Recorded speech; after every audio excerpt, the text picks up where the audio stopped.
La cultura no pasará de moda. Acoplados a los nuevos tiempos, presentamos un espacio para la inteligencia y conocimiento. Esto se llama Desde el Ático. Bienvenidos. Hola, bienvenidos a Desde el Ático.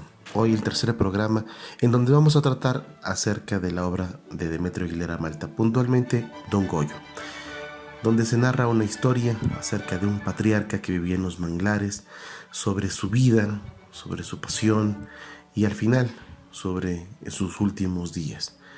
También la denuncia que tratará esta obra puntualmente sobre la soledad, sobre la explotación, sobre la segregación. Vamos a tratarlo más adelante, analizando cada uno de los capítulos. Nuevamente, pueden visitarnos en los videos anteriores que hemos publicado y también en nuestra cuenta en Twitter, @áticodeste, en donde vamos actualizando diariamente con noticias e información que les puede gustar acerca de lo que corresponde a cultura, historia, tanto del Ecuador como del mundo. Nuevamente, bienvenidos a este tercer programa con Don Goyo. Voy a iniciar narrando el primer capítulo, se denomina Cuzumbo, donde se inicia con el recuerdo de este hombre mientras estaba pescando. Este hombre que lo llamaremos Cuzumbo, y así se lo conocerá toda la obra, en donde con su nacimiento y el desarrollarse los primeros años de vida, se pierde básicamente su nombre para siempre, en medio de un apodo, de un mote, como usted desea llamarlo, en donde para siempre será Cuzumbo. Esta situación muy normal, a momentos, no solamente en Ecuador, particularmente en tiempos pasados, sino en varias partes de América Latina, en donde a los grupos familiares, o, por ejemplo, a una persona determinada, por cierto parecido o por cierta condición física de relevancia, se referían a este tipo de situaciones. Por ejemplo, una persona con una nariz bastante grande se le puede conocer como el águila. De hecho, yo conocí a un par de águilas que les tenían ese apodo como tal. He conocido a Ajos Macho, he conocido a varias personas o a varios grupos de familias. Por ejemplo, en un momento determinado a una familia de apellido Rodríguez se le conocía como los Leones, particularmente porque tenían un mal genio y que era una de sus características a nivel familiar. Y además, porque todos eran blondos en su cabellar, una situación un tanto aparte, pero perdiéndose su nombre y ganándose su apodo para siempre, sobre todo este Cuzumbo, si usted quiere llamarlo, coatí, animal que tiene una cola bastante larga, ya se comienza a definir las características de este hombre. Hay un instante en donde desarrolla como tal la admiración y el gusto por los caballos. Y esto volvemos a mencionar un rasgo cultural maravilloso y hermoso que se tiene en el campo, tanto en la costa, en la sierra, un poco más marcado que en el oriente, sobre el uso del caballo, no solamente como medio de transporte, sino como un símil de lo que puede llegar a ser la vida, de lo que puede llegar a ser la belleza. De la misma manera, lo que podríamos interpretar como la naturaleza libre, al servicio de la humanidad en este caso, pero al mismo tiempo digna de la armonía o de la belleza, como lo hemos dicho hace unos minutos.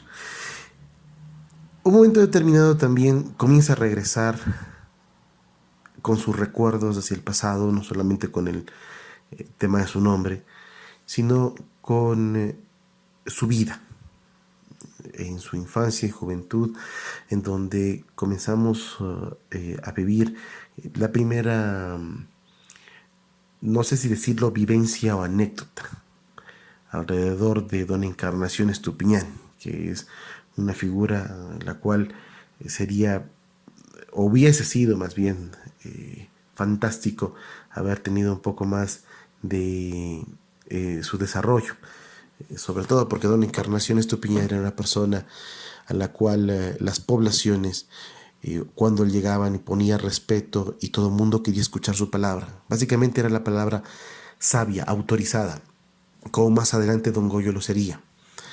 Y de esa manera, que eso encanta dentro de la narración. Todos se reunían alrededor de don Encarnación Estupiñán y le preguntaban las historias que él conocía, y que él muy humildemente, a ratos con humildad o ratos con esa falsa humildad también, sabiéndose que él tiene mucho conocimiento, les contaba a la población. Y la población siempre se quedaba con ganas y le pedía si es que le podía dar otra historia más. Entonces, allí es donde se cuentan dos situaciones, dos historias puntuales. Insisto, me hubiera encantado que se hubiera desarrollado más este personaje, no en esta obra, quizás más en el imaginario de Demetrio Aguilera Malta. La historia de Ño Francia y la historia de Dos Revesas. Partamos por la primera, Ño Francia. Ño Francia es un negro cimarrón. Tómese en consideración la historia de los negros cimarrones como aquel que se escapó de su amo a la libertad. Básicamente salió para siempre de la esclavitud, de la opresión, en una situación que lamentablemente en la colonia se vivió, ese cautiverio obligado, donde se vulneró absolutamente todo. Y los cimarrones obviamente eran estos esclavos negros fugitivos que se iban sobre todo a obtener su libertad, alejados de los centros urbanos, es decir, se iban hacia las montañas, hacia los lugares más distantes, hacia donde no se pudiera entrar. Partamos por esa premisa.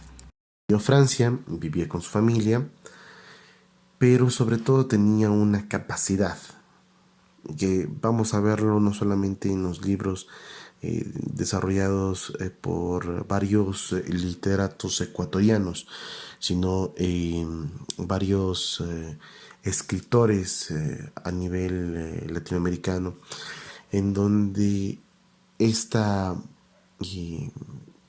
ancestralidad que posee la misma sabiduría y todo lo que conlleva el ser negro, daba un ejemplo fantástico, no solamente de sabiduría, sino también de la posibilidad de sortear lo que es conocido y de una u otra forma contactarse con el más allá y saber qué es lo que iba a pasar en el futuro. El señor Francia había descrito, así lo dice la novela, en más de una ocasión, futuros hechos.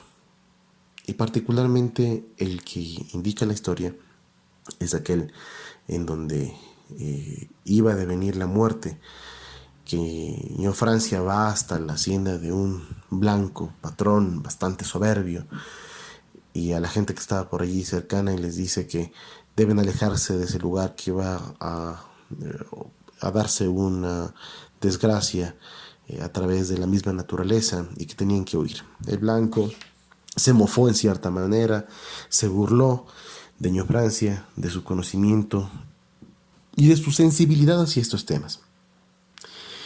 No le prestó atención y, por supuesto, víctima de lo que sabía y de su soberbia, se quedó en su hacienda, obviamente acompañado de uno de los pobres trabajadores, por no utilizar las palabras que les pone en su obra Demetrio Aguilera Malta. Aquí es donde, al no haber hecho caso a Ño Francia, el blanco, sus posesiones, absolutamente todo, se destrozaría para siempre y sería tapado por las aguas que vinieron en forma de olas y ahogaron sin que sus cadáveres se pudieran recuperar en alguna ocasión.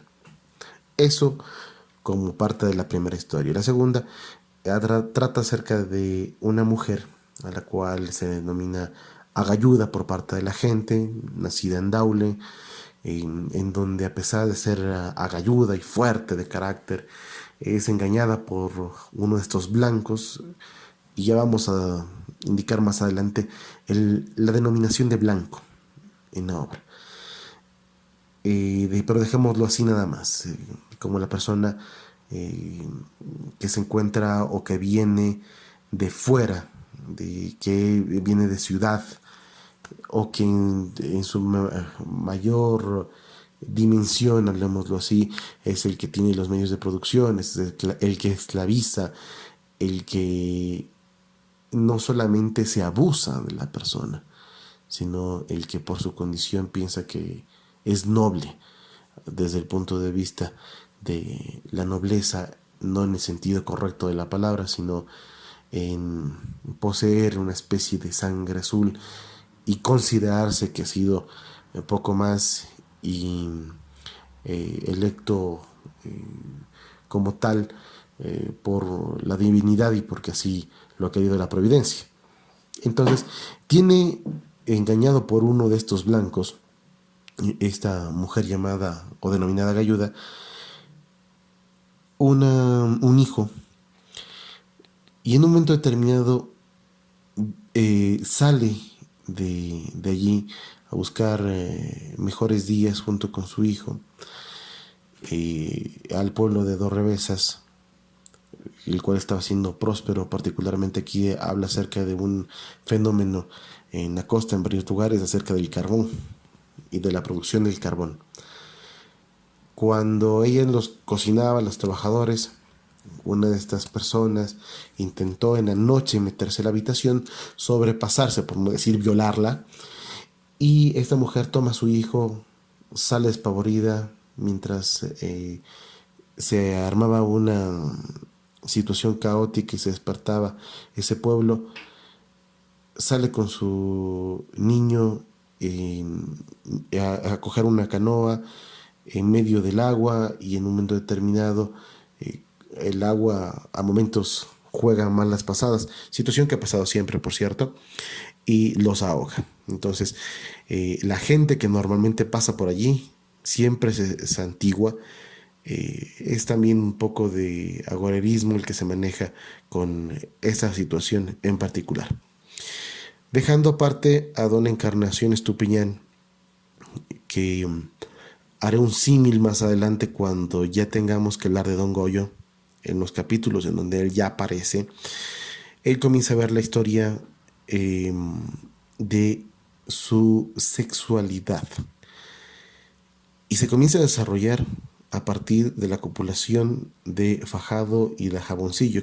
En ese momento Cuzumbo hace una reflexión acerca de la sexualidad y no pudo dejar desde ese día de ver con ojos diferentes o con los ojos de inocencia a las niñas, particularmente con las que él compartía su cotidianidad, y con las mujeres en general, hablemoslo así. Después viene un momento determinante, el día que conoce la Nica, en donde se lo llevan para Babahoyo sus padres, y en donde él, con sobre todo la falta de este arte maravilloso que es la danza y el baile, y con miedo a estropearlo. De hecho, para aquellos que tenemos problemas con el baile, en ese momento determinado nos vamos a sentir bastante representados. Pero llega la Nica. ¿Quién es la Nica? ¿Sí? La Nica es una mujer que era aquella persona que le enseñaría a bailar a Cuzumbo, y desde esa ocasión Cuzumbo comienza obviamente a sentir o experimentar una serie de cosas muy interesantes con la Nica, ese conflicto interno que uno tiene en cuanto al gusto de una mujer, pero en el caso de la descripción del libro y sobre todo de los acontecimientos que se dan tomando en consideración el machismo, que es otro de los elementos que lo veremos al final. Eh, Él en más de una ocasión intenta acercarse hasta utilizando la violencia. Aquí hay una parte que es muy interesante, ya hablando sobre el siguiente tema, el cual es la violencia el cual pudo percibir Kusunbo. Hay una parte en el libro que me voy a permitir describirla y narrarla tal cual, que por lo menos en el primer capítulo denominado Kusunbo me marca mucho. Dice, pero hay aquí que un día el viejo mató a patadas a su madre. Había llegado borracho, mascullando juramentos, subiendo tambaleante la escalera. Por primera vez en su vida dominador. Se había plantado en media casa, se había cruzado de brazos. A mí nadie me jode. Se exaltaba. Escupía, miraba con ojos irritados para todas partes. Su eterna timidez había sido vencida. Bufaba como una bestia. He dicho que nadie me jode. Estoy cansado de aguantarle a todo el mundo. Necesito fregar a alguien también. Por esto, Lao, siempre hay que fregar a alguien. El patrón me saca a mí la sangre, yo debo siquiera tratarlos a patadas todos ustedes. Los ojos se le ponían rojos como brasas encendidas. Había adelantado unos pasos y efectivamente había comenzado a golpearlos brutalmente. La vieja, muy enferma desde hace algunos días, no había podido defenderse. El Kusunbo había recibido también algunos golpes. Aquí hay una situación. Ustedes pueden ver la violencia con la cual el padre, cansado de las condiciones tristes, alcoholizado, entre otras características que lo llevan al despecho y al que como ser humano se rinda, toma una actitud de violencia y mata a la madre de Kusunbo. Posterior a esto, se da una situación que también cabe recalcarla. Son la descripción de los paisajes en donde vive Kusunbo. Sobre los sembríos, sobre los arrozales, sobre los terrenos y también sobre la descripción de los peones, al cual en un momento determinado les dice o les da la característica que siempre están agachados, humildes, regando con sudor y con sangre la tierra, que prodiga frutos, pero esos frutos nunca serán suyos. Y el patrón, por supuesto, insultando con los labios, con látigo en mano y disponiendo nada más en un tipo de esclavitud que se manejaba por aquel entonces, el que sigan trabajando hasta desfallecer, ¿no? Es una situación bastante triste para la época y real sobre acontecimientos que se dieron, por cierto. Más adelante, cuando ha pasado el tiempo, el padre de Kusunbo se reúne con él y le comenta una situación que es terrible. Con esto vamos a adentrarnos más en lo que les acabo de mencionar acerca del abuso del patrón, del blanco. Normalmente hacía préstamos, particularmente para el tema del matrimonio que se tenían, sobre todo estas poblaciones, para sus festejos.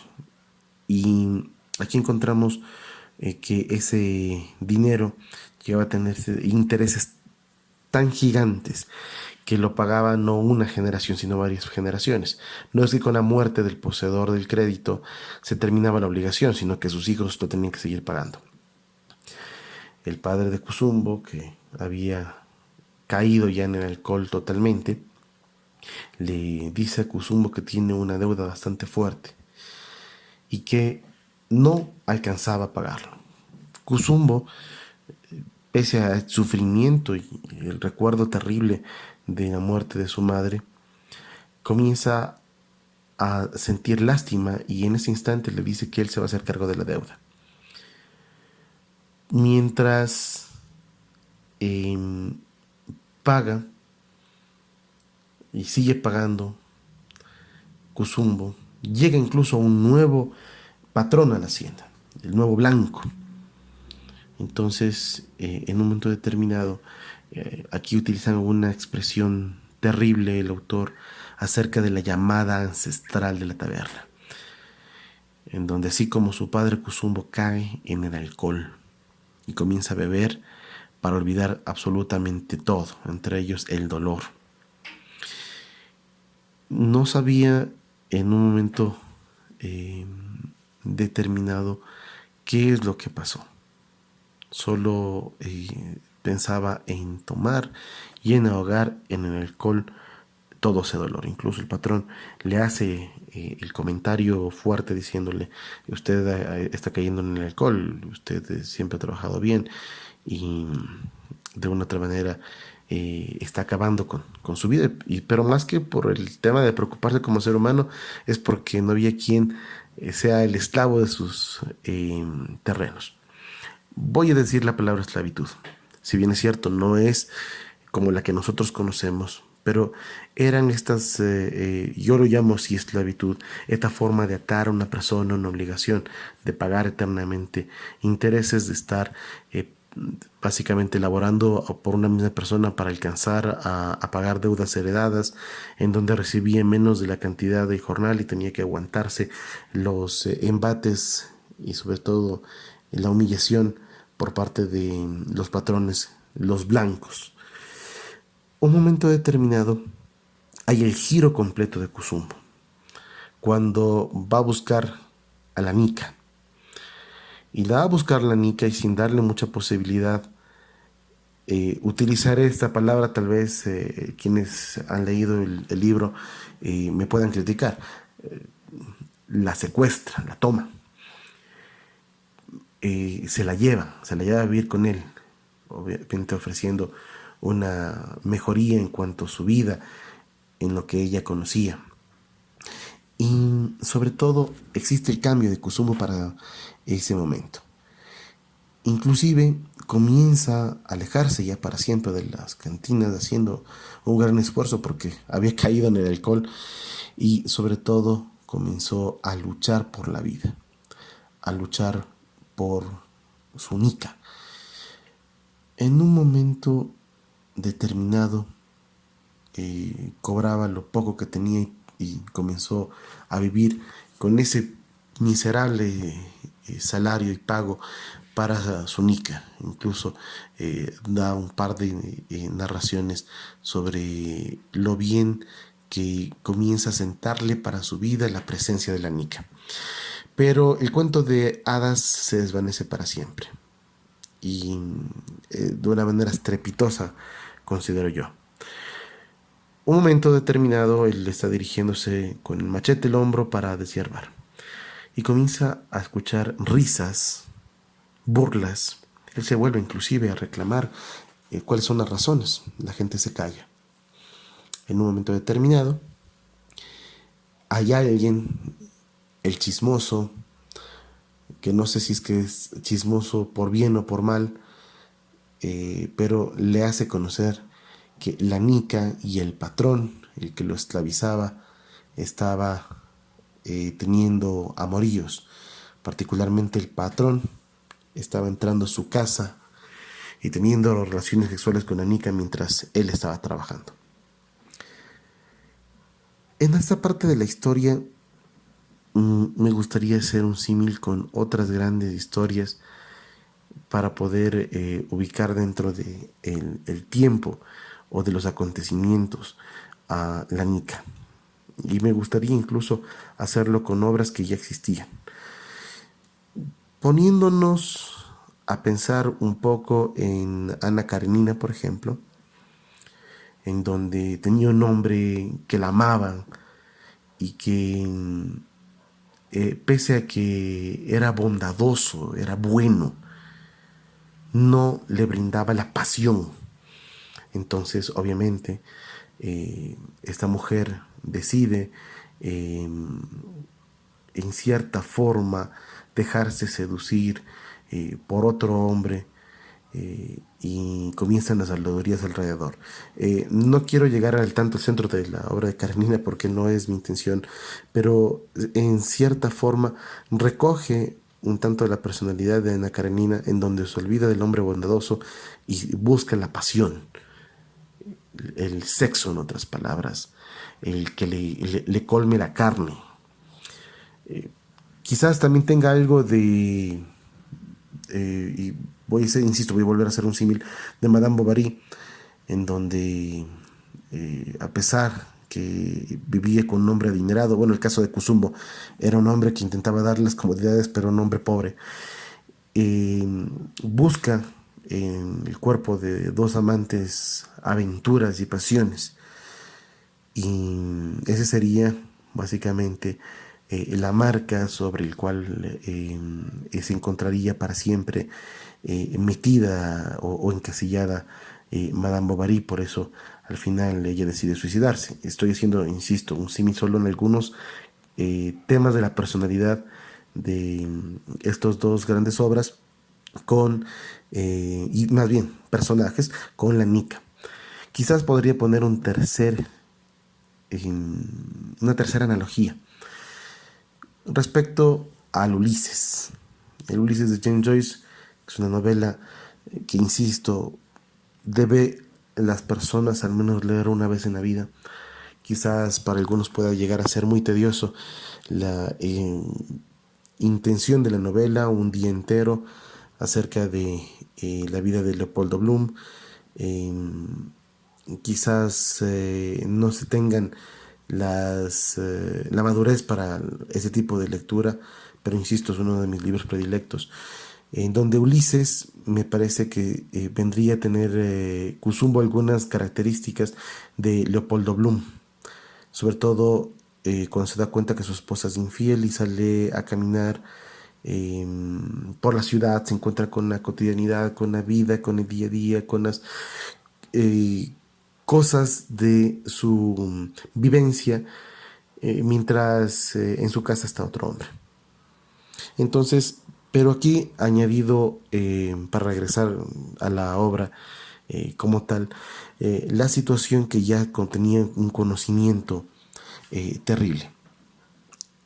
Cusumbo decide regresar a ver qué es lo que había ocurrido. Y el momento en el cual abre las puertas de la cabaña en donde vivía, cercano al río, obviamente encuentra al patrón y a la Nica en pleno acto, y Cusumbo, en uno de los momentos más fuertes, pienso yo, del primer capítulo, mata al patrón, al blanco y a la Nica. Inclusive hay una parte que me voy a permitir leerles como tal, que también puede denotar el dolor, la rabia. Dice, y justamente lo estoy buscando, dice: después todo se borra en una serie de imágenes superpuestas, macabras, absurdas, dislocadas. A ratos se veía como un remolino en la mano, un remolino de acero que cortaba y cortaba sobre carne prieta y sobre carne blanca. Después un diluvio de sangre sobre el rostro, sobre el cuerpo todo. Gritos de angustia, de dolor, de súplica, insultos, imprecaciones, gemidos. Dos cuerpos que dejan de agitarse. Esta situación es lo que acabamos de mencionar, el odio con el cual, al verse traicionado, actúa Cusumbo cuando da muerte. Y sale corriendo, por supuesto, a toda velocidad, de la forma más rápida. Se escapa porque obviamente las autoridades podían darle caza y obviamente encarcelarlo por el asesinato de los dos. Y él nunca más volvería a ser visto por esos lares, jamás. La historia de Cusumbo continúa. regresa al presente, llega en un momento determinado con la pesca cerca del río y aparece aquí Ñandrea y Gertrude.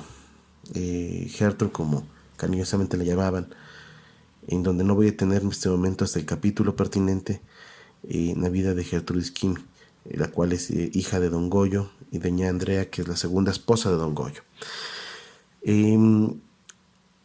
Les permite pasar a tomar café Ñandrea, que es la esposa de Don Goyo, como lo hemos dicho, y la Gertrude les ofrece incluso comida y hospitalidad.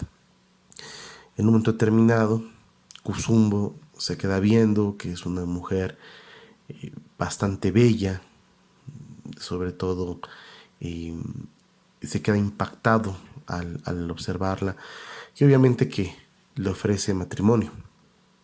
Y para ese instante Gertrude rechaza de una forma fuerte a Cusumbo y le dice que no lo acepta porque su padre, su abuelo, su hermano, todos son mangleros, es decir, saben conseguir el sustento y la vida a través del trabajo en el manglar, es decir, yendo con hacha a realizar su trabajo, y no son pescadores. Con esta respuesta bastante lapidaria, sigue Cusumbo viviendo y pensando permanentemente en esta mujer de la cual ya se ha enamorado, del cual se ha quedado impactado. Un momento determinado se va para Guayaquil, y aquí hay una descripción incluso de Guayaquil, de los puertos, de las afueras, sobre la cual se construyeron viviendas bastante rústicas, todas de madera, y la descripción sobre las calles sucias y mal cuidadas. Incluso en una parte de la conversación, citando directamente el texto, dice: Héctor debía de llamarse Puerto de Hondo, justamente porque el aire era fétido y no era de lo mejor. A pesar de eso, Cusumbo, cuando ya ingresan hacia la ciudad y ve los colores, ve la cotidianidad, la vivencia, se queda extasiado y dice: algún día vivir en Guayaquil. En ese momento determinado se va a La Taona, donde va a comprar víveres, y obviamente un italiano que era el dueño los estafa, dándoles en menor cantidad y por supuesto el mayor precio, diciendo: estos cholos, refiriéndose a ellos de una forma despótica y más que todo absurda, porque el mencionar cholo tiene otra connotación que no lo veremos en este momento. Juega o piensa que son, por su ingenuidad o por su falta de erudición, presas fáciles para la estafa. De hecho, así lo hace. Con los víveres, un grupo se va nuevamente hacia las canoas. Se queda él bebiendo aguardiente. Cusumbo se pelea con alguien. Posterior a esto sale de una cantina, está bastante tomado, y aquí hay una situación en donde se van una serie de casas en donde son, valga la redundancia, casas de citas, prostíbulos, y hay una descripción bastante fuerte alrededor de esto. El momento en el cual él no recordaba como tal qué es lo que pasó porque estaba muy tomado, pero la descripción dice algo tal cual. Vio cómo se arrojaba encima de una mujer desnuda, de carnes flácidas y pobres. Vio cómo se agitaba sobre ella.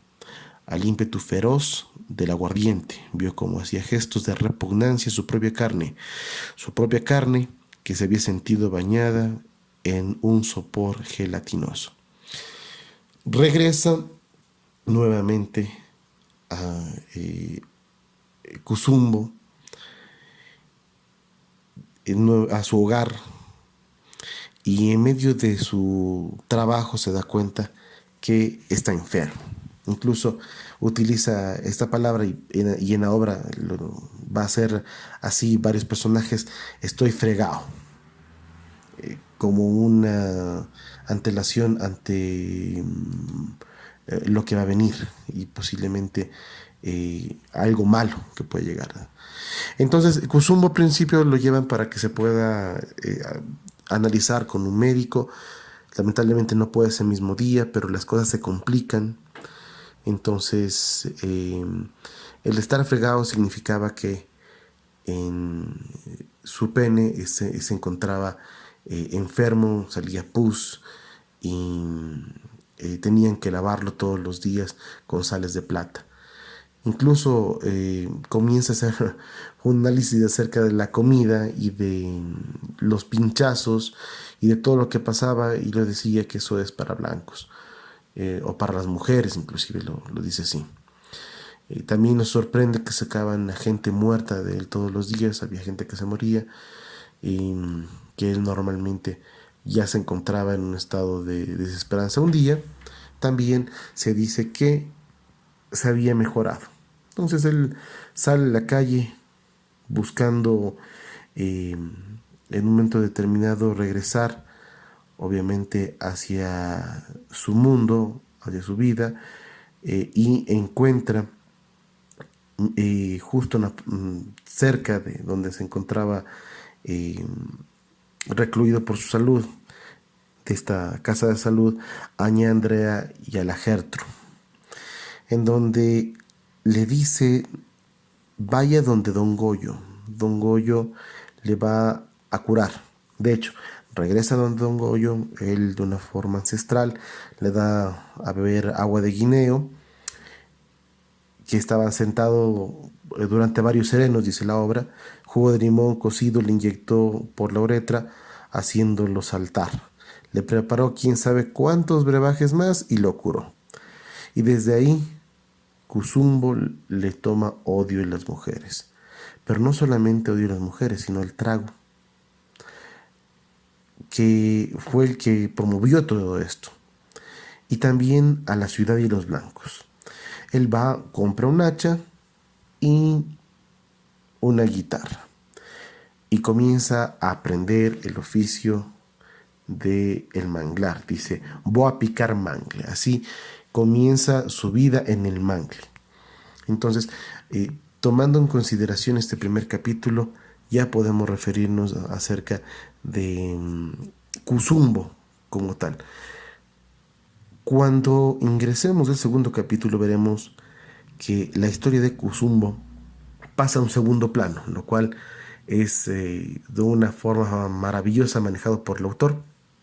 Y Don Goyo, la historia de él comienza a tomar forma de este patriarca y de esta voz autorizada dentro de una población, la voz de la experiencia, de la sabiduría del fundador.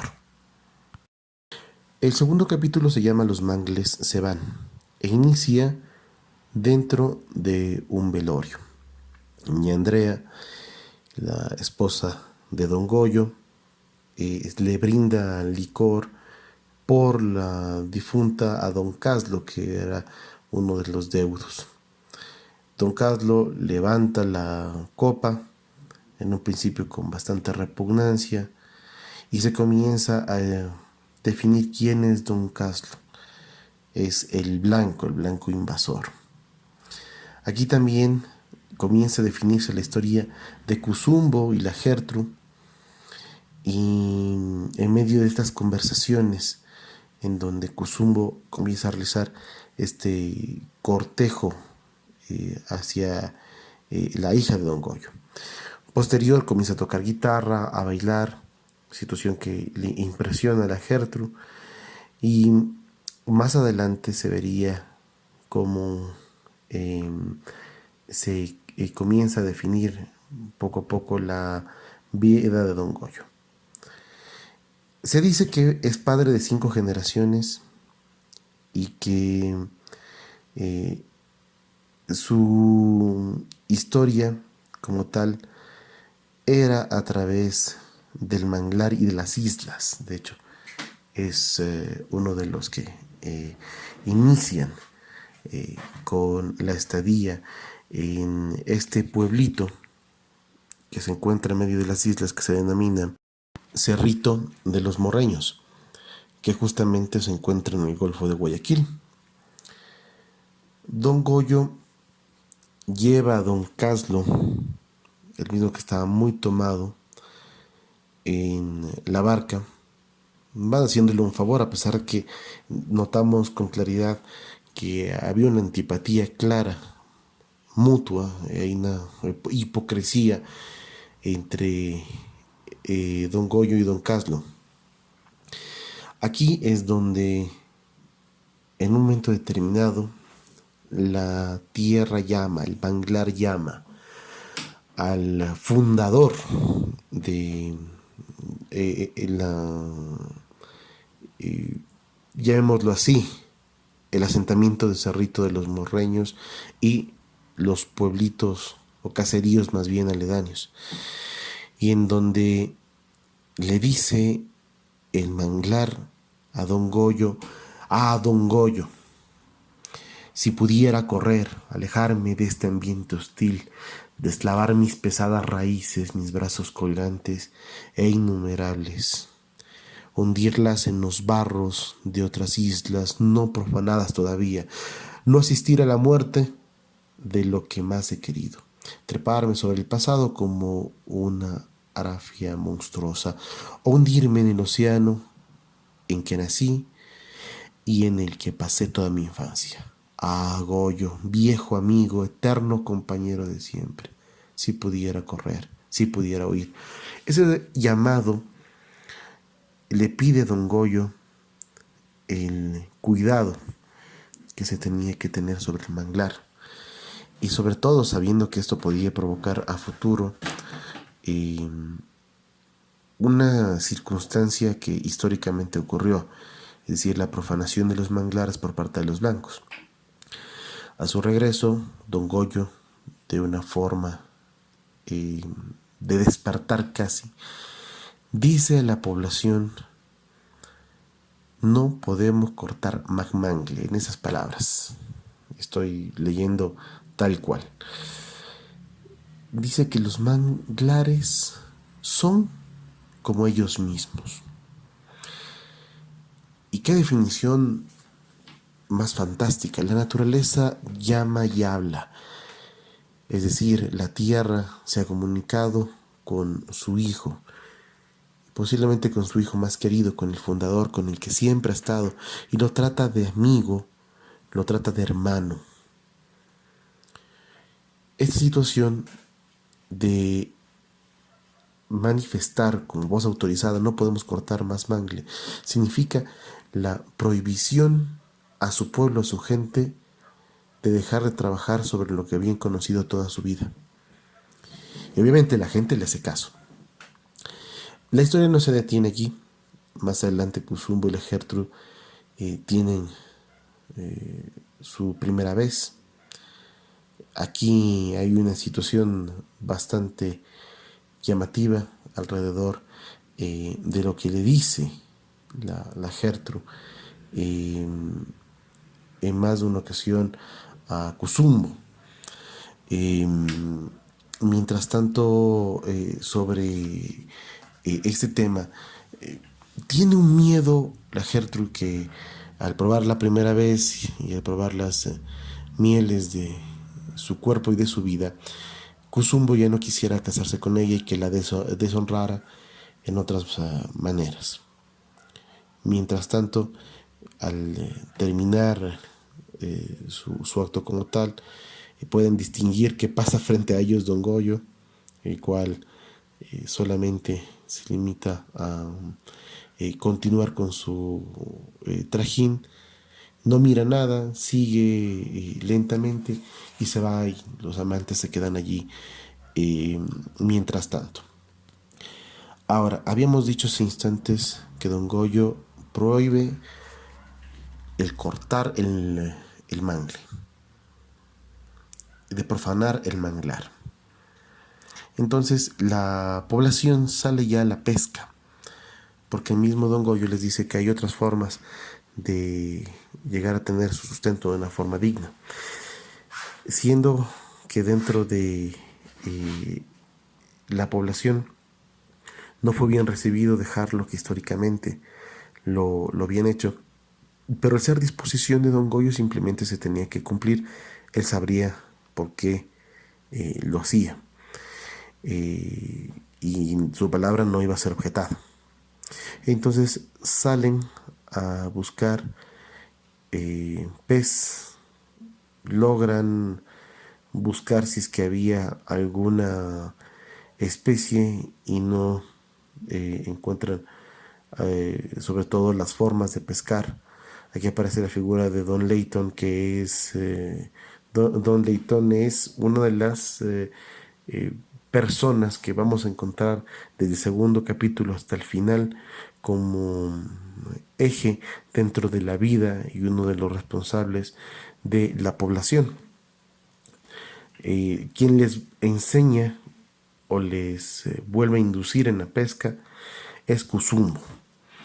Cuando logran recolectar algunas cosas, eh, van o envían lo poco que habían conseguido directamente a Guayaquil para intentar, o al Guayas más bien es lo que dice la novela, para intentar venderlo. La intención era la búsqueda por lo menos de arroz, sal, manteca y verde, que es base importante dentro de la vida y la alimentación de la población. Hay más adelante eh, no sé si llamarlo eh, así, pero una pequeña vivencia dentro de esta historia, una pequeña vivencia, no sé si decirlo, de amor, pero de un amor tosco, de un amor a las patadas prácticamente. Cuzumbo y la Gertrude salen a pescar. La idea de ellos es salir a pescar en la madrugada, y en un principio Cuzumbo le dice no quiero que te subas a la embarcación, lo más mínimo, tú verás qué es lo que haces, y ella a la fuerza lo hace. Más adelante en la barca, eh, Cuzumbo le dice que se encontraba muy molesto porque a todas las mujeres les gusta que las traten mal, y cuando les tratan mal, en verdad la mujer demuestra su cariño y demuestra que le importa la persona. Entonces reacciona también de manera inmediata. La Gertrude le dice que no es así, y que básicamente aquí lo que vendría es o se conduciría su amor o el sentimiento hacia el matrimonio, y que en el momento en el cual estén casados, pues ella lo atendería de las formas que ancestralmente se daba en esta relación de la mujer dentro de una casa. Digo ancestralmente, no en la actualidad, esperando que su marido se encuentre bien y cocinándole, y estando pendiente sobre todo de los quehaceres domésticos, porque el marido exclusivamente era el proveedor. Más adelante aquí comenzamos a conocer un poco más de Ña Andrea, como les había dicho, la segunda esposa de Don Goyo, la cual preparaba un café maravilloso y que era parte o símbolo de su hospitalidad. Les pregunta cómo les había ido a la gente y a Don Leitón sobre la venta y sobre la actividad de la pesca. Él dice que están de malas, que ha sido todo negro, que en el momento en el cual llegan tarde para vender en el Guayas, las cosas no salen bien, y que de una u otra manera tuvieron que coger lo que les ofrecieron de dinero. Entonces, aquí, en medio de la conversación, aparece Don Goyo. Ellos, en cierta forma, habían estado diciendo que estaban cansados de hacer algo de los cuales no conocían o de lo cual no estaban trabajando. Pero al parecer Don Goyo se quedan petrificados y Don Goyo saluda de una forma particular que veríamos en toda la obra como una de las marcas sobre el respeto que todo el mundo le tenía cuando él decía buenos días de Dios y todo el mundo le contestaba buenos Don Goyo. Lo reprende Don Goyo por su falta de trabajo y su falta de fe en sí mismos. Don Leitón dice que les tocaría marisquear para poder conseguir su sustento. De hecho, van a busca de conchaprietas y uno de ellos se le lastima con un ostión. Después de eso van en la búsqueda de ostiones y no les va bien porque eran demasiado pequeños, y Don Leitón, que era el que conocía cómo se hacía la venta en el Guayas, les indica que jamás obtendrían un buen precio y que era nuevamente un momento en el cual no iban a obtener su sustento. Es más, dice, hemos perdido otra mañana. De una u otra forma, los moradores van con la intención de buscar sustento y comienzan a coger cangrejos y otros crustáceos, sacándolos obviamente desde los huecos que hacen en arena, cuando uno de ellos levanta la mano y una especie de crustáceo le atraviesa con la tenaza el dedo y le denominan a este crustáceo la sin boca. Entonces, el momento en el cual lo están curando, hay muchos que dicen, prefiero buscar mi sustento de otra manera, pero yo no vuelvo a hacer esto. No vuelvo a buscar el sustento de esta manera. Mientras se quejaban a su regreso, obviamente a su casa, a su vivencia en Cerrito de los Morreños, aquí sucede una situación, no encuentran a Cuzumbo porque él se había ido pronto, y en la búsqueda de Cuzumbo los moradores se percatan que estaba nuevamente teniendo relaciones sexuales con la Gertrude. Y aquí hay una situación bastante interesante porque ellos no los molestan. Lo único que se limita a decir el libro es que sentían envidia. La mayoría de los cholos, aún los más viejos y con mujeres, sentían envidia porque decían qué buena hembra que era la Gertrude. Entonces no lo quisieron molestar más a su compañero y sabían que tenían o que iban a mantenerse los dos juntos. Es más, dice que Don Leitón que justamente para eso nacen los hombres, para casarse, y es una de las actividades de la vida, pero no dejan de ese tamaño, no molestan nada más. Así concluye el segundo capítulo. El tercer capítulo se denomina Don Goyo, y aquí nos cuenta ya como tal la maravillosa historia de Don Goyo. Y digo maravillosa porque desde el principio lo va a sorprender y le va a dejar siempre algo que pensar. Pero este capítulo inicia como tal con la, no sé si decirlo, pero desatención a las reglas de Don Goyo. No quiero utilizar como una rebelión porque nadie con violencia o de otra forma lo hace, pero la población entera rodea a don Goyo sabiendo el respeto que le tenían y le dicen que no podían continuar más. Don Goyo entra en cólera, les dice que sigan picando mangle, que en un momento determinado eh, sabría que vendría el blanco, pero que él no volvería a hacerlo y que ya era decisión de cada quien. Y comienza en ese momento, mientras sale de allí don Goyo a pensar en su vida y comienza a decirnos que venía de una población que se llamaba San Miguel del Morro. Es la razón por la que pone Cerrito de los Morreños a el lugar donde se estableció. También dice que en un principio no había nadie en los alrededores. Y esto comienza a disfrutarlo. En realidad hay muchas personas que se sienten castigadas con la soledad.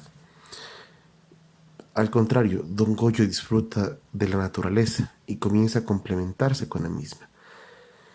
Podríamos decir en cierta forma que don Goyo tiene mucho de ese,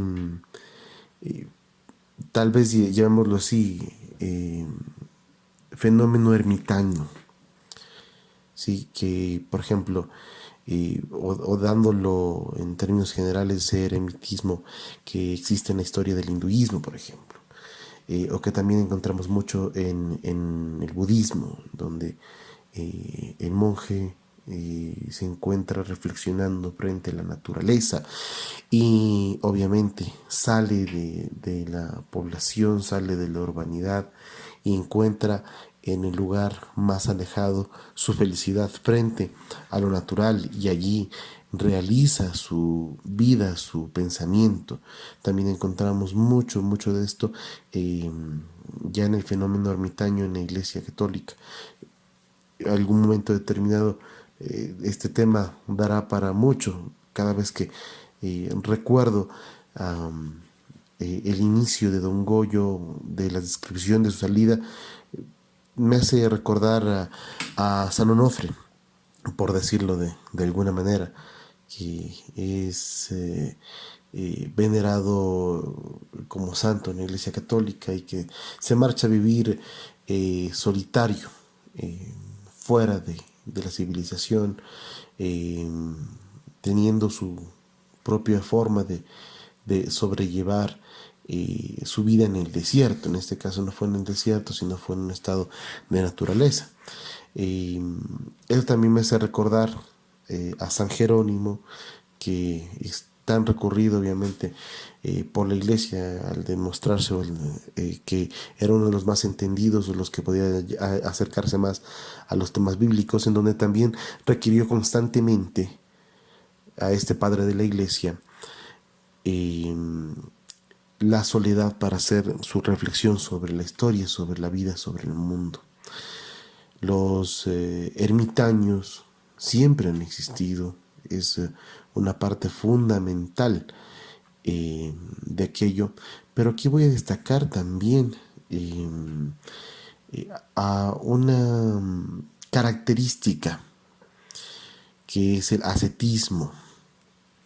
Y el ascetismo comprende algunos aspectos, como la negación de los placeres materiales, de la abstinencia, inclusive si nos ponemos a reflexionar, existe un purgamiento casi como tal, pero no quiero realizar o caer en esta reflexión acerca del ascetismo, a pesar de que sí, podríamos decirlo que lo tendría o como una de sus características don Goyo.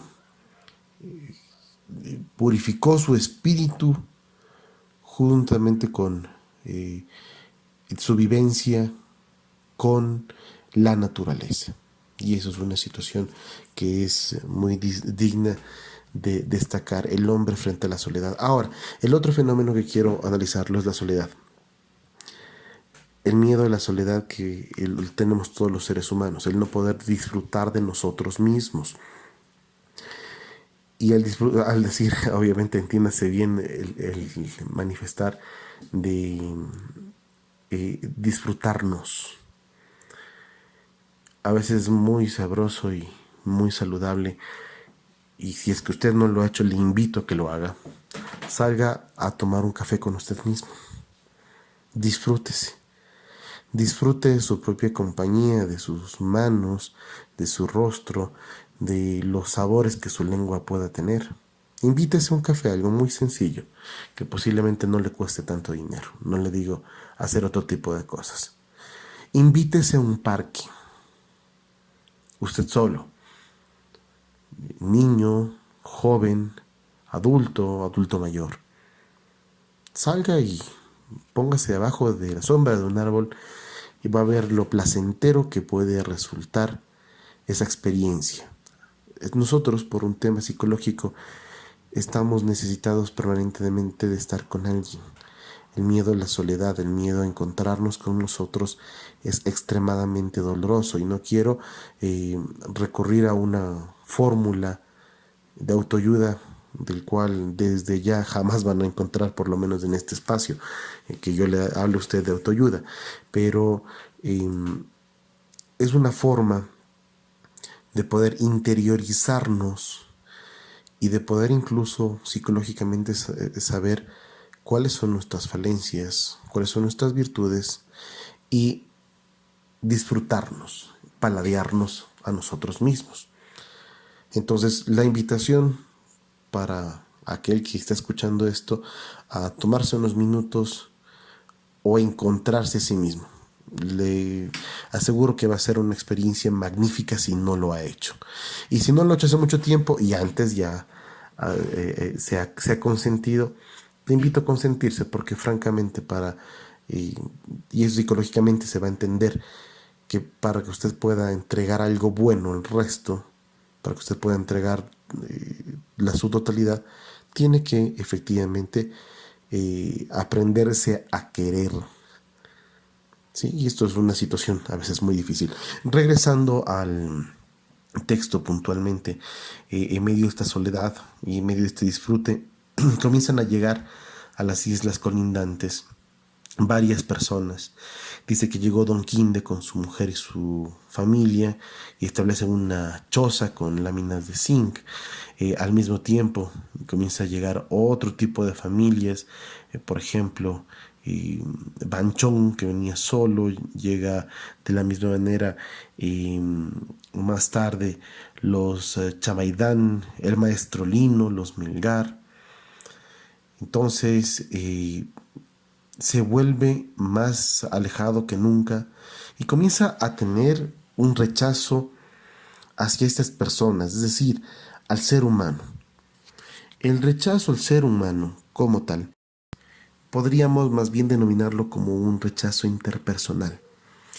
Entonces el alejamiento deliberado de los grupos que estaban morando en la isla, inclusive él pone una barrera con la gente para no afrontar o no tener que saludar o no tener que verlos. Pero obviamente aquí llega Don Quinde y le invita a llegar a su casa diciendo que tenía leche de tigre, el cual es una bebida alcohólica, y invitándole a que los acompañe. Y él cae, pues dice sí, como tal, cae en la aceptación de esto. El momento en el cual está Don Goyo con el resto de la gente, moradores de las islas, se da cuenta de la mujer de Don Quinde, el cual la califica como una apetitosa hembra de caderas como bateas. Y esto es una de las características interesantes. A partir de ese día y a partir del sueño de esa noche, Don Goyo comienza a ser gran amigo de todos. Y los moradores le entregan a él autoridad y comienzan a consultarle absolutamente todo. En reciprocidad comienzan a darle las mejores consideraciones y se vuelve obviamente el cacique prácticamente de las islas, la voz de autoridad y la voz mandante. Entonces, en un momento determinado, don Quinde le hace la reflexión: usted, don Goyo, no se encuentra solo, no está solo. Entonces, una noche en la reflexión se ve que efectivamente lo necesitaba. Y necesitaba la compañía de alguien más. Y así llega la primera mujer de don Goyo, el cual servía en una casa de blancos que la trajo de Guayas, eh, y le indica que él le daría todo lo que ella necesitara.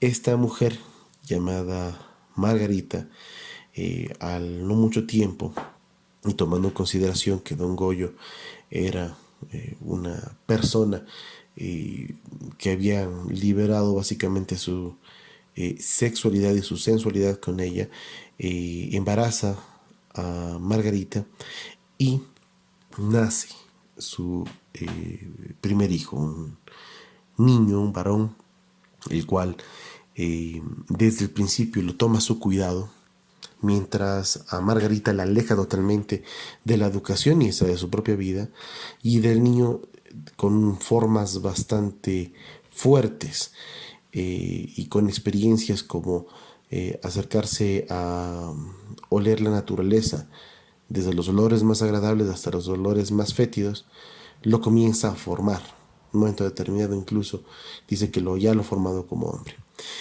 Tiene la seguridad de que su hijo ya es un hombre y vuelve a buscar a Margarita, que la había tenido recluida prácticamente de su vida durante mucho tiempo. La embaraza, pasan los meses, da a luz y nace una mujer. Y aquí comienza a mezclarse el tema del machismo, que se lo va a encontrar mucho y particularmente como esa situación marcada que ahora lo vemos nosotros como vergonzoso dentro de nuestro quehacer, nuestra cotidianidad, nuestra vivencia y nuestro entorno social.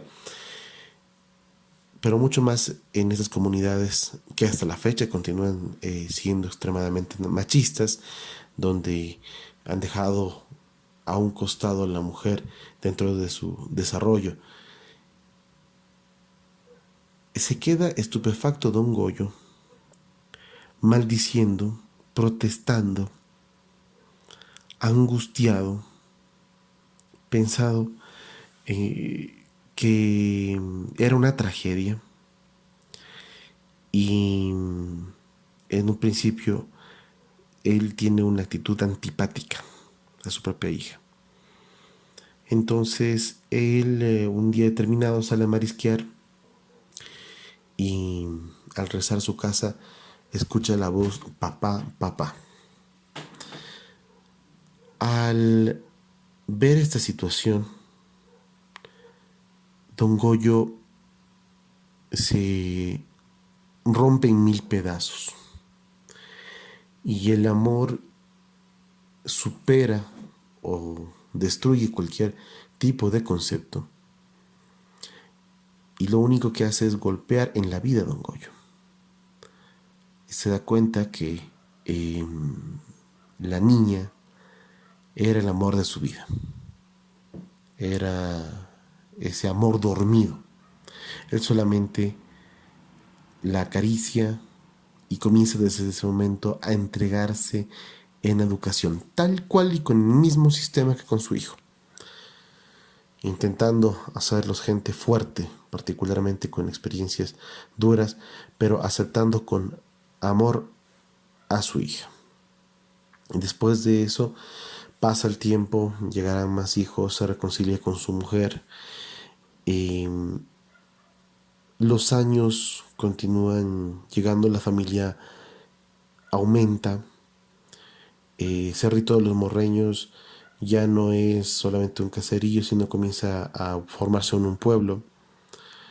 Estos hijos tienen ya como hombres mujeres, y las mujeres también tienen maridos, y en el momento en el que aparentemente estaba la felicidad llegando para sus vidas, Márgara o Margarita, como usted quiera llamarlo, muere. La mandan de regreso al Guayas, de donde había venido, y don Goyo se comienza a poner desesperado.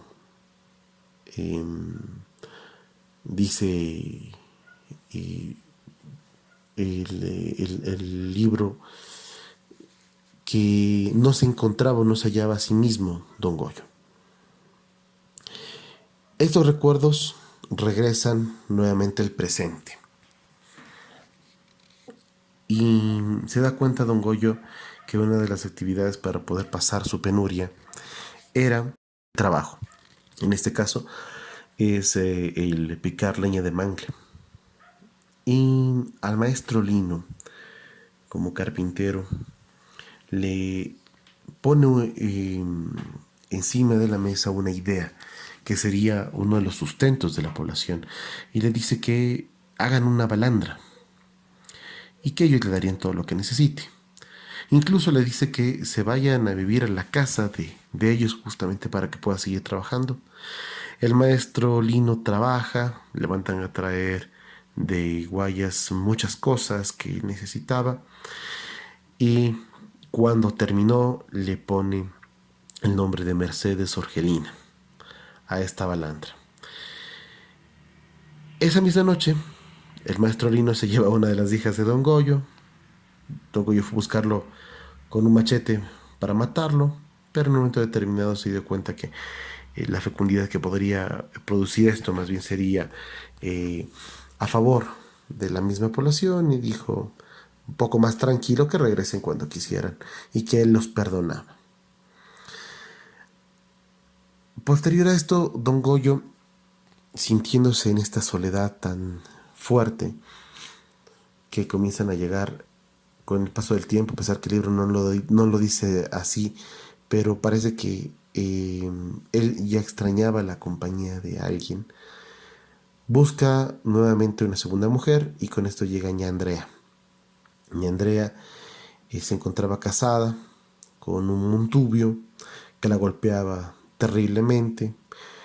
No haré un análisis de momento acerca de las comunidades montubias en cuanto a su cotidianidad. Eso será un tema que a futuro espero explorarlo de otra manera y con el aporte de algunos fenómenos históricos, psicológicos y sociales que en un momento determinado sí lo toparemos dentro del programa.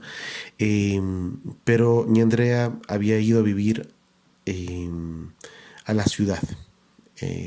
Consigue un trabajo en la casa de unos blancos, y había permanecido allí hasta que conoce a don Goyo. Ya estaba entrada en años ña Andrea, pero era una mujer bella. Dicen es una gran hembra, se refiere así el libro. Y posterior a esto se gana la gente con el café.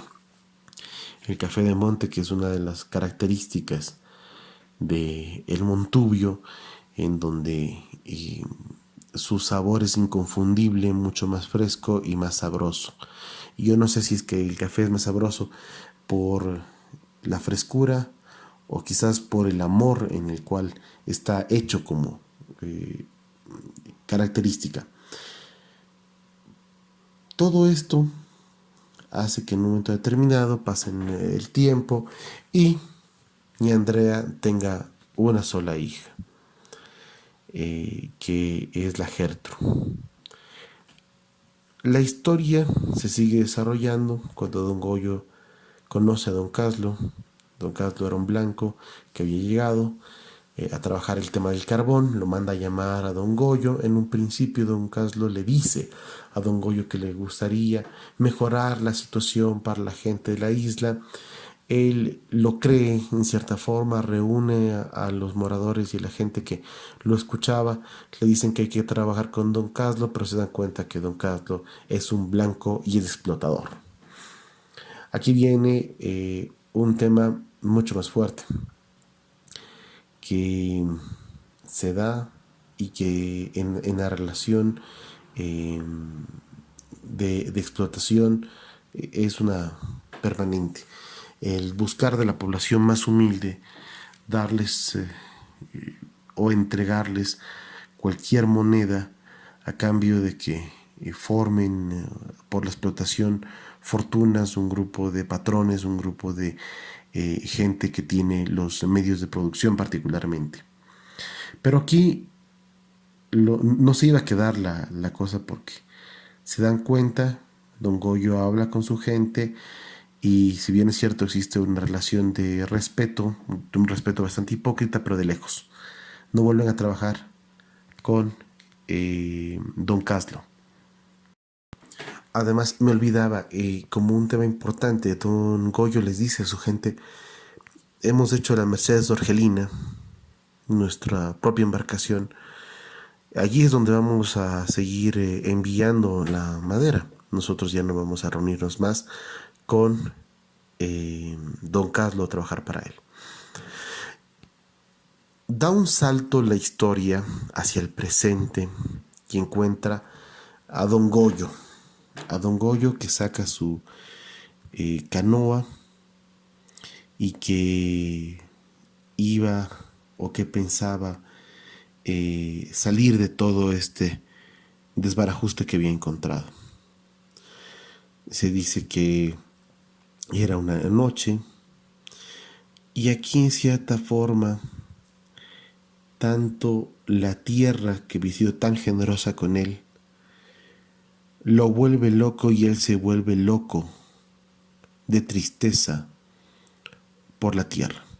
Y dice la obra tal cual: poseído de un extraño espanto, se tiró al agua, empezó a nadar lo que más podía, sintiendo que a cada rato le faltaban las fuerzas, y le pareció que la canoa lo seguía, sin descansar de sus saltos, que ya le faltaba muy poco para estar al lado de él, que la proa ya casi lo tocaba. Entonces vio sus brazos como en remolino, no nadaba, más bien volaba. Sentía como que el agua no hacía más que rozarlo suavemente, y que él, dominando, reventeando espuma como el mejor catanudo o tiburón.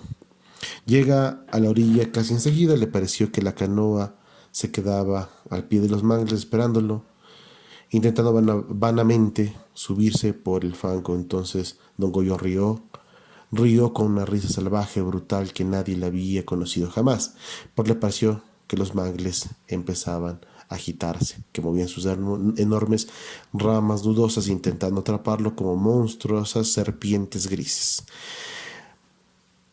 Aquí sigue la descripción diciendo que sangraba por todas las partes, que las carnes se encontraban llenas de dolor y desfallecido, golpeado y lastimado, perdió la noción de lo que le rodeaba. Y aquí es donde ese mismo dolor acaba con don Goyo. Don Goyo no aparece más, salen en su búsqueda.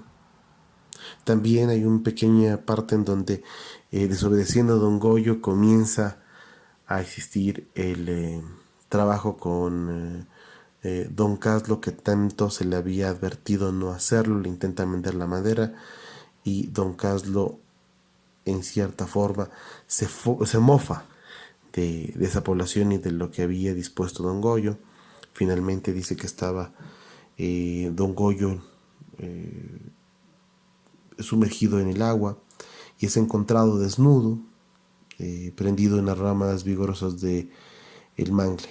Dice que tenía los ojos abiertos, la boca iluminada por una extraña risa que imponía, los músculos que habían sido esponjados, el cuerpo daba una impresión rotunda de fuerza y lozanía. En cuanto lo recoge, aquí don Leighton es el que manda la parada, y dice, apenas llega con el cuerpo donde doña Andrea, dando la mala noticia, esta última que, como su esposa, les indica que hay que mandarlo a San Miguel, al pueblo donde él venía. Y aquí hay nuevamente una ruptura hacia la historia de amor de Cuzumbo y de la Gertrude. Dice: más allá del centro del río estaba don Goyo, Se parecía bofetear la negrura de la noche, se deslizaba sobre el agua como sobre tierra firme, tenía un aspecto de fortaleza que nunca se le viera, iba rodeado de tiburones y catanudos eh, que parecían sumisamente ir banando alfombras de espuma a su paso. Estaban completamente desnudo, reía con una extraña risa triunfal. Cusumbo y la Gertrude estaban cerca del río, tristes, acongojados. Y en un momento determinado, don Goyo los queda mirando, levanta la mano derecha, haciéndoles un signo de adiós. Posterior a esto, le dice Cusumbo que tenían que casarse con la brevedad del caso a la Gertrude. Luego, nuevamente se comienza a erigir esta parte mágica que se da dentro de la novela. Cuando regresa asustado don Leitón, donde doña Andrea, que lo había mandado rápido para que el cuerpo encontrado en el agua no terminara putrefacto, sino que pudiera irse pronto a descansar sus restos del pueblo. Y entonces doña Andrea le dice, ¿qué pasó, don Leitón? Y él le comienza a explicar en las palabras que voy a indicar lo siguiente, porque es importante lo que dice don Leitón. Dice, todo el día les había ido muy bien, el difunto no les había dado qué hacer, apenas el olorcito, pero eso era natural, habían llegado hasta Cascajal, pero no lo pudieron atravesar porque estaba picadísimo, así que tuvieron que esperarse hasta entradita la noche. Se notaba que al viejo cholo le estaba duro seguir contando. Empezaba a temblar, su voz se le siente cortada, su frase difícil, sin embargo, haciendo un esfuerzo, continuó. Pasamos Cascajal muy tarde, se había calmado un poco. Yo les dije a los muchachos que remaran más fuerte para poder llegar pronto. Cuidado, se les iba a descomponer el difunto. Y en eso nos hallamos cuando de repente sentimos un remesón y oímos un chapoteo en el agua. Se durmieron y entonces se dan cuenta que don Goyo se había levantado con todo y ataúd y se había ido por las aguas. Es más, lo buscan un rato, pero no lo encuentran al difunto ni en esta población que se llama Cascajal ni en ningún otro lado. Es más, le dice a Andrea que si es que desean continuar la búsqueda, y Andrea, para terminar el libro, le dice que ya no es tiempo de buscar más, que todo eso tenía que ser como tal. El final de Don Goyo recurre a un aspecto mágico como tal. Totalmente. Hay muchos de los oyentes que estoy más que seguro que habrán hecho alguna analogía en su cabeza con un libro que nos tumba permanentemente y que es, considero yo, parte de la Biblia del latinoamericano, que es Cien años de soledad, de el gran Gabriel García Márquez, que yo considero que es el mejor escritor en realismo mágico de todos los tiempos y orgullo para siempre de América Latina. Y encontramos aquí algunos elementos dignos de ser resaltados, como lo son la vida después de la muerte, el hecho que la carne así esté acabada, no deja en ningún momento de golpear o exigir, incluso capaz de levantarse y por sus propios medios continuar viviendo. ¿Sí? En este caso don Goyo lo encuentran muerto, lo mandan de inmediato, no hay tiempo incluso de un velorio, justamente porque podría su cuerpo sufrir una putrefacción terrible, y lo mandan a su pueblo natal. Y tanto don Leitón, que no lo encuentre, que se le pierde el cuerpo, porque así lo decidió don Goyo, y Cusumbo y la Gertrude, que lo miran a don Goyo y que pensaban que era una fantasía o que se habían quedado dormidos, y saben lo que vieron es que don Goyo estaba fuerte, estaba vivo, y que el gran patriarca, si bien es cierto, había muerto, a fin de cuentas se había fundido en uno solo con su naturaleza.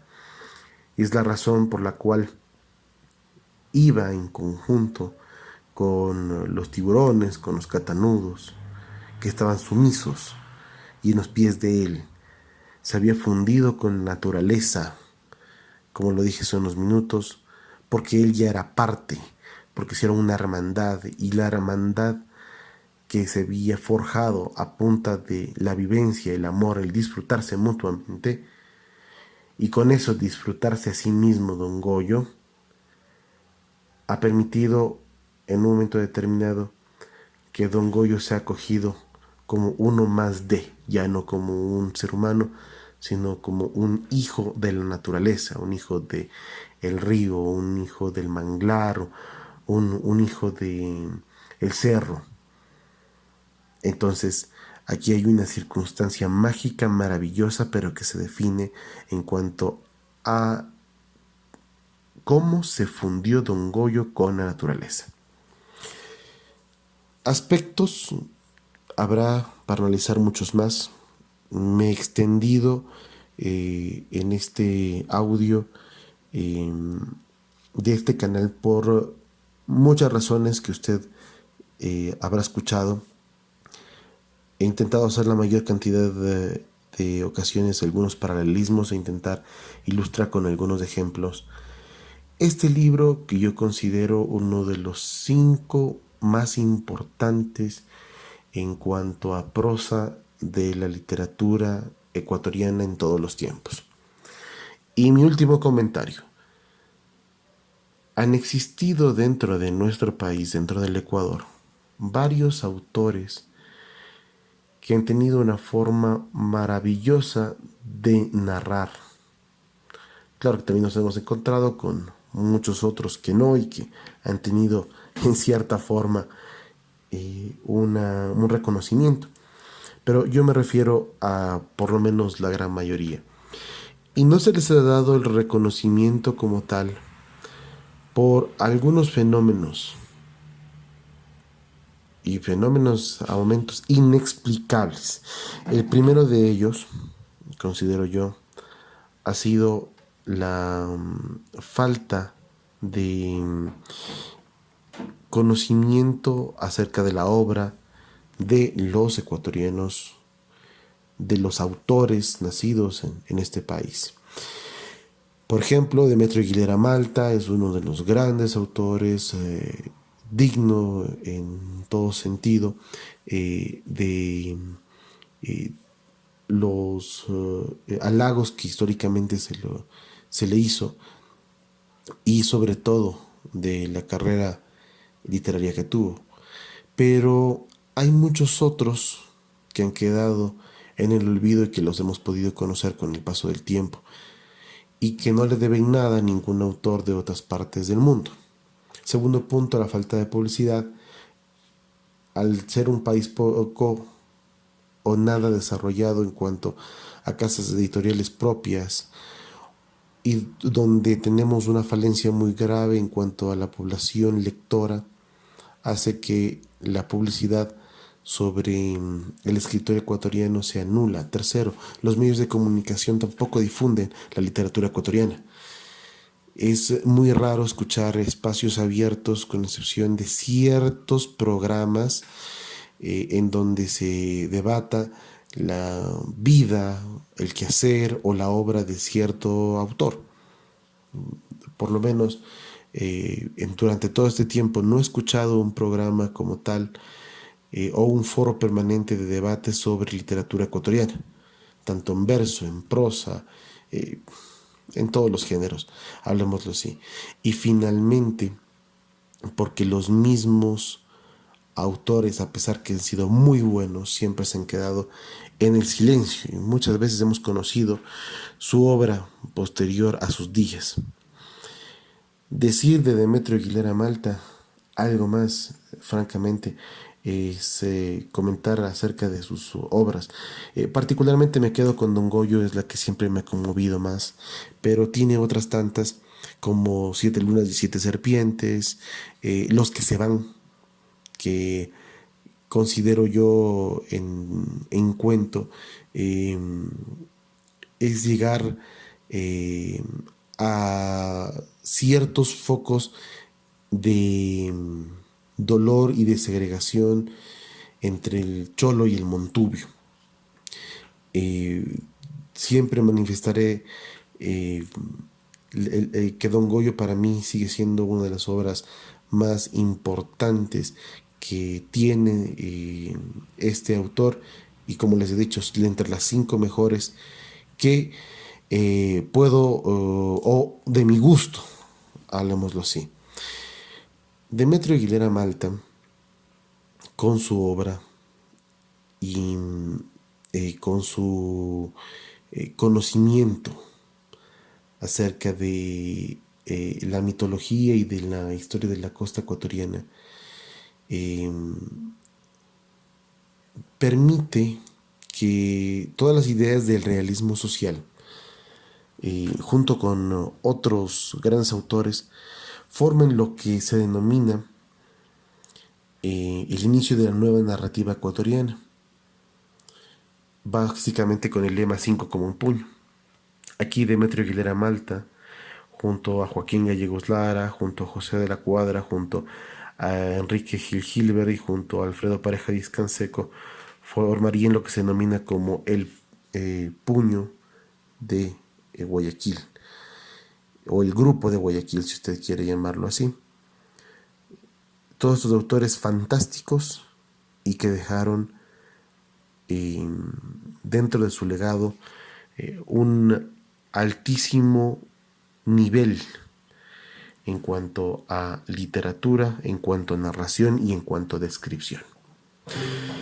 Eso, mis queridos amigos, nada más como para poder terminar. Nuevamente hacerles la invitación a mirar nuestros